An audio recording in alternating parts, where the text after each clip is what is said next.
নমস্কাৰ হ'ব মোৰ নাম কুন বৰা মই কোচ ৰাজবাৰী ছাত্ৰ সন্থাৰ প্ৰতিনিধিত্ব কৰিছোঁ আৰু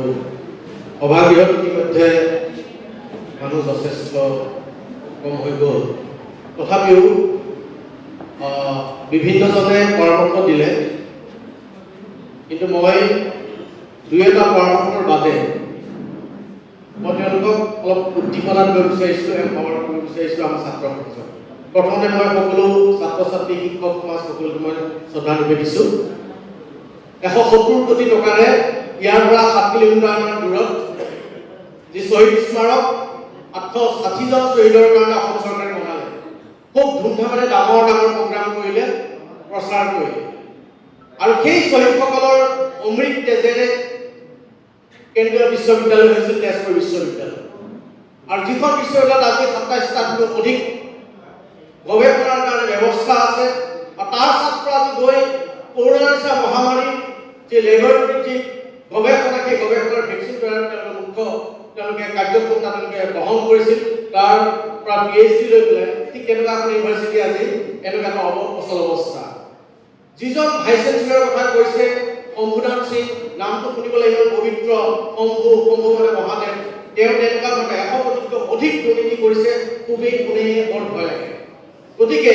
আমি বিচাৰিছোঁ ইয়াৰ অচল অৱস্থা যেহেতু আজি 90তকৈ অধিক ছাত্ৰ ছাত্ৰীখিনিয়ে ইয়াৰ শিক্ষক সমাজ কৰ্মচাৰী এটা আন্দোলন কৰি গৈ আছে ইয়াত আমাৰ সমূহ অসমবাসীয়ে সহযোগ কৰিব লাগে কাৰণ আমি জানো বিভিন্ন আমি দুৰ্নীতিত আমি দেখি আহিছোঁ আমি ইতিহাসে কৈ আহিছে ছাত্ৰ সমাজে অলপতে নেপাল বা বাংলাদেশত যেনেকুৱা ধৰণৰ হৈছে ছাত্ৰ সমাজে কৰোঁ বুলি ক'লে ইয়াৰ চৰকাৰ ওপৰত পেলাব পাৰে ইয়াৰ ৰাজনৈতিক প্ৰেক্ষাপট পৰিৱৰ্তন কৰিব পাৰে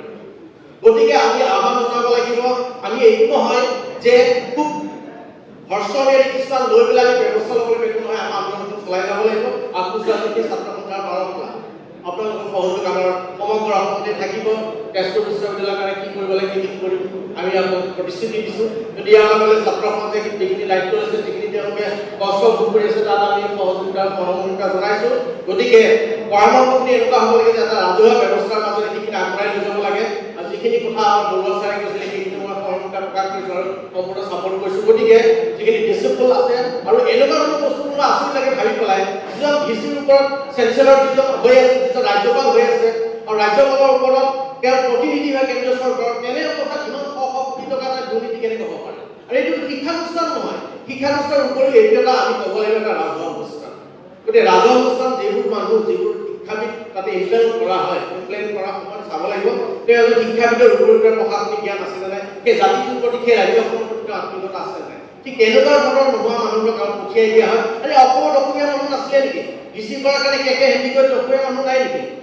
কেন্দ্ৰীয় বিশ্ববিদ্যালয়ত দিয়াৰ কাৰণে নাই নেকি আমাৰ অসমীয়া মানুহে শিক্ষাৰ অভাৱ নাই অসমীয়া অল্প শিক্ষাবিদ আছে বুদ্ধিপূৰ্ণ জনা মানুহ আছে আমাৰ ইয়াতে কেইবাগৰাকী আমি অধ্যাপক পালোঁ তেনেকুৱা মানুহবোৰক তাত প্ৰতিষ্ঠা কৰি পেলাই বাহিৰৰ পৰা যদি হিন্দী বড়োৰ ব্যৱস্থা কৰা আছে সেইটো গতিকে আমি দুখ পাইছোঁ গতিকে আমি সংগ্ৰাম কৰা জাতি গুজৰাট ছাত্ৰ সন্থা গতিকে এই বস্তুটো আমি হ'বলৈ দিব নোৱাৰোঁ 855 ইয়াতকৈ গোটেই অসমীয়া জাতি লাগি লৈ পেলাই অসম বিধানসভাৰ পৰা গৈ পেলাই লোকসভাত গৈ পেলাই যিখন আইন প্ৰস্তুত তাৰপিছত যেতিয়া আপোনাৰ এই কেন্দ্ৰীয় বিশ্ববিদ্যালয় হৈছে ইয়াৰ পিছতে ক'বলগীয়া নাথাকে গতিকে এই বিশ্ববিদ্যালয়ৰ নামত ইয়াত প্ৰশাসনিক প্ৰশাসনৰ নামত জনজনকে ৰাজনীতি কৰিব দিয়া নহ'ব গতিকে সদৌ ৰাইজে এইটো চাই আছে গতিকে তেজপুৰ বিশ্ববিদ্যালয়খনৰ আজি যিটো অৱস্থা যিটো একাডেমিক যিটো অৱস্থা 21 চনৰ পিছৰ পৰা লাহে লাহে আজি যিটো অৱস্থা পাইছে এপ্লিকেশ্যন যিটো অৱস্থা সেইটো চাব লাগিব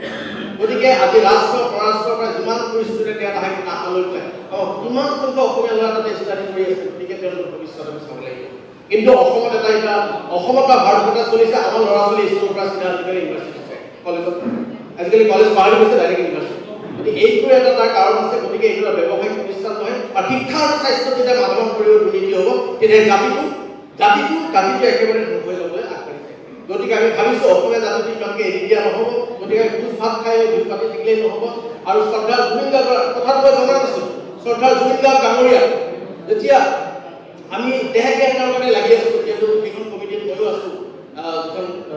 য'ত তেওঁক সন্তুষ্ট কৰা হৈছে গতিকে আমি যেতিয়াই গম পালোঁ ৰঘুনাথ সিং ডাঙৰীয়া তাতে যেতিয়া তেওঁক শ্ৰদ্ধাঞ্জলি দিয়াৰ অৱস্থাৰ তাতে অৱমাননা কৰি আছে ইনফ্লুৱেঞ্চ কিছুমান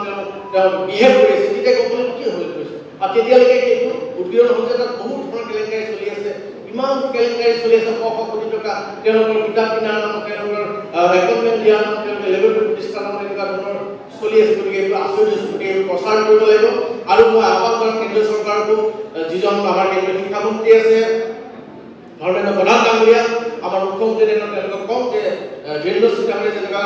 পদক্ষেপ লৈছিলে মণিপুৰত আমাৰ ইয়াত তেনেকুৱা এটা পদক্ষেপ তেখেতে ল'ব লাগে গতিকে তেওঁ কৈছে এতিয়া সৰ্বকালৰ শ্ৰেষ্ঠ মুখ্যমন্ত্ৰী কিন্তু তেওঁ ছাত্ৰ ছাত্ৰী কেন্দ্ৰীয় বিশ্ববিদ্যালয়খন কি অৱস্থা আছে কিন্তু চব তেওঁ আমাক ভুৱা কিছুমান বস্তু দেখুৱাই থাকিলে নহ'ব তেওঁ আচল কথা কংক্ৰিট বস্তুটো তেওঁ কৰক আৰু আমি আশা কৰিছোঁ এজন ডক্টৰ হোৱাৰ নিচিনা আমি সকলোৱে দায়িত্বটো ল'ব লাগিব সকলোৱে আমি আপোনালোকৰ লগত আস্থাৰ অনুষ্ঠান ছাত্ৰ সন্থা আছে এইখিনি লৈ পেলাই মোৰ বক্তব্য সামৰি আছোঁ ধন্যবাদ